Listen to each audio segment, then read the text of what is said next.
Hello అందరికీ welcome master YouTube channel. నేను Madhav from Madhav stores.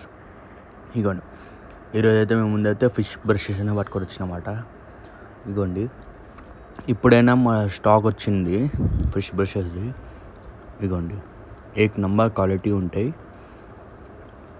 మంచి ఒరిజినల్ చెక్కలు ఉంటాయి, ఇంకా ఒరిజినల్ హుడ్ ఉంటాయి. మీకు కూడా ఏమైనా కావాలంటే మాకు కాంటాక్ట్ అయిపోండి. బెస్ట్ క్వాలిటీగా మనం బెస్ట్ ప్రైస్లో సప్లై చేస్తాం. అట్లని ఇగోండి, ఇట్లయితే ఉంటాయి. ఇది ఇక మొత్తం చూపిస్తా ఏమని మొత్తం ఇంకా అరేంజ్ అయితే చేసిన అనమాట. ఇగోండి, సింగిల్ పీస్ కూడా చూపిస్తా. ఇగోండి, సైడ్ నుంచి, రైట్ సైడ్ నుంచి, ఇగోండి లెఫ్ట్ సైడ్ నుంచి, ఫ్రంట్ ఇది, మళ్ళీ ఇది బ్యాక్. ఇగో మొత్తం అంటే అరేంజ్ చేసిన ఆర్డర్స్ ఉన్నాయి. ఇగో 80 అయినా 100 అయినా ఇట్లా తీసేటి పెట్టేసిన అనమాట. ఇగోండి, మొత్తం అయితే బ్రష్లు ఉన్నాయి. ఇగోండి, చూసినారా? మీకు కూడా కావాలంటే మాకు కాంటాక్ట్ అయిపోండి. Thank you for watching. Like, share and subscribe to our YouTube channel.